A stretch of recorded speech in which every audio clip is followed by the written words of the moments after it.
Hi guys, 18Dap here and welcome to this episode of Comment of the Week. Let's get the video started.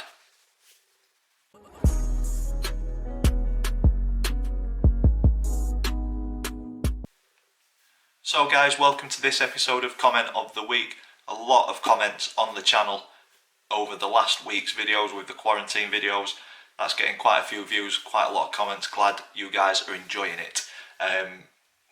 Quite enjoying being in quarantine, to be honest, at the minute, getting plenty of jobs done in the house, bit of time to ourselves.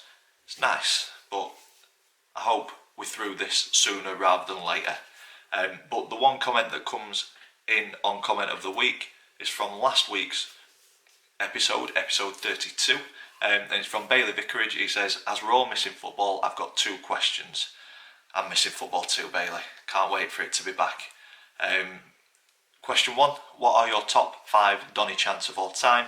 And question 2, what are your top 5 games or most memorable as a Donny fan? Fantastic comment. Let's get straight into it. You're going to hear my singing voice. First things first, I do like player chants, but they come and go as the players do. Unless you're Jamie Coppinger, then it sticks around for quite some time. So these 5 are chants that it doesn't matter who's playing for us, there should always be here. So there's no manager chants, no player chants in here, but I do enjoy hearing them at the Keepmo and at away grounds. So first one to come in is, and it's Donny Rovers. Donny Rovers FC, we're by far the greatest team the world has ever seen. Happy days. Like that one, nice and simple, gets the crowd going a little bit. In at fourth, this is for away game mainly. Well, for any game, any Saturday, I think we'll be singing this when football is back. Woke up this morning feeling fine, got Donny Rovers on my mind. We play football the way we should, sometimes, and so on. That's always a good one. In at third, this is one where you have one person shouting and then the crowd join in. I'm not going to go through this one because it is quite a long one, but the one person goes, everywhere we go, and then everybody repeats what he says. People want to know who we are, and so on and so on. I do like that one. Again, gets the crowd going, bit of interaction, very nice. In at number 2, nice and simple, Rovers till I die, I'm Rovers till I die, I know I am, I'm sure I am, I'm Rovers till I die. Always happy to sing that because it's true. And then in at number 1, I think you guys will know it if you're a Rovers fan because it's not on the screen as we are now. And for me, this one comes in at number 1 because it's quite unique. Don't hear many teams singing it. I think the only other team I've heard sing it is Chelsea, and that's Zigga Zagga. Zigga Zagga, Zigga Zagga, Doncaster, and so on. That one got number 1 spot for me because, as I say, it's pretty unique to the Rovers. I do like unique football songs. Don't really like the ones where we kind of steal it from other teams. Well, steal it, use it, however you want to say it. Football songs are reused across clubs, but Zigga Zagga is one of those that tends to be just the Rovers singing it, so that gets the number 1 spot for me. Cheers, Bailey. Made me sing on my channel, very nice. And on to the top 5 games or most memorable games as a Rovers fan. Now, I think the majority of you will probably guess most of them, but I put a bit of a curveball in at number 5, so we'll get 5, 4 and 3 up on the screen. Now, in at number 5 for me is Dover at home in the conference, December 1998. So I was 10, just over 10 years old at this point, so just starting to get properly into football.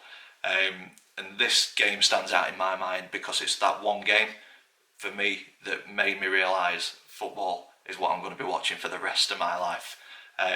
Rovers 3-0 down, not a great start. Bellevue absolutely emptied. There wasn't many there to begin with, but then Rovers pulled it back to 3-3.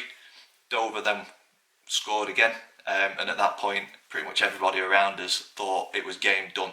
Fought back to 3-3, gave it away, but then in the last 10-15 minutes Rovers scored 2 goals to make it 5-4, 9 goals in a game. Fantastic game, and that's the one game that stands out for me as a kid that made me realise Rovers was the team for me and football was the sport for me. So that's why that makes my top 5. In at 4, I've gone with, I spelled Crewe wrong, sorry Crewe fans, the Johnson's Paint area final in 2007. We came into this game 3-3 from the first leg and we went 2-0 down. 2-0 down at home, not a very good start.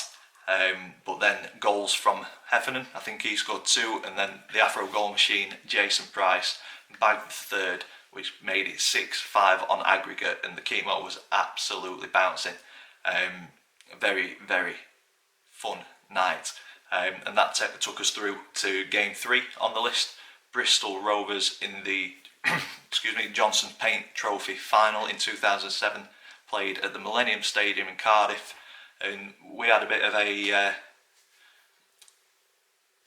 a pattern where we went 2-0 up in the finals that we played in, and then threw it away, and this was no different. 2-0 up very, very early on. Forte and Heffernan, I think, scored the first 2 goals. Then Bristol Rovers pulled it back to 2-2, which took the game into extra time. And then Big Graham Lee, 20 minutes in, I think it was, scored the winner, and then we played it out, won the game 3-2. So that's my 5th, 4th and 3rd game. Once again, sorry Crewe fans, missed an E off your name. Into 2nd place, I've gone with the conference playoff final in 2003 against Dagenham and Redbridge. Once again, as I said, we had that pattern of going 2-0 up in finals, and this is where it started really. 2-0 up in the playoff final, threw it away, went to 2-2, and this one was a golden goal. It was extra time, but golden goal in extra time, don't really see that much now. I think it's quite unfair, golden goal, where a team scores and that's it, game done and dusted, no opportunity to get back into it. But we were the beneficiaries of the golden goal this time. Sir Francis Tierney, fantastic, popped up with the golden goal at the Britannia Stadium in Stoke, which sent us back into the league. And again, that's one of those games that just stands out in memory. Now, I think you'll all guess which one is number 1. It was played live on YouTube last night, and we enjoyed re-watching that.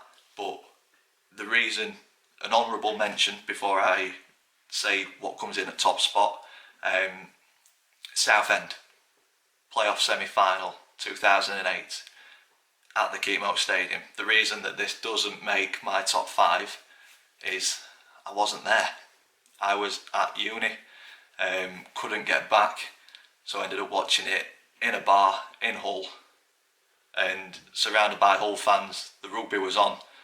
Luckily, I got to the bar first and asked for the semi-final to be on. A lot of unhappy customers who wanted the rugby on, but it was a very, very good night to watch, and some Hull KR fans enjoyed the game as well, celebrated it with me. But that's the reason that doesn't get to top 5. Wish I'd have been there. It's one of those games, along with Brentford, that I didn't get to. 2 games that I wish I'd have gone to, but couldn't make it. But they're the 2 honourable mentions. I think that leaves only one game. Leeds League One playoff final 2008 at Wembley. Hayter header, 47th minute. Happy days. And that took us into the Championship 2nd tier for the first time in over 50 years, I think it was. It tasted much sweeter doing it against a local rival who were tipped to absolutely walk that league in 2008. So very, very happy times, and hopefully happy times return soon. Football returns soon, and who knows, if we play out this season, we've still got a chance of playoffs, but who knows what's gonna happen. So thank you, Bailey, for that comment. Got me thinking. In the comments down below, Rovers fans, your top 5 games. I think there'll be different ones for everybody for many different reasons. So in the comments down below, let me know your top 5 games, reasons why. I'm going to leave this video here. If you've enjoyed it, big thumbs up for us please. Comments in the section down below. Subscribe if you haven't already. As always, thank you for watching, and I will see you in the next one.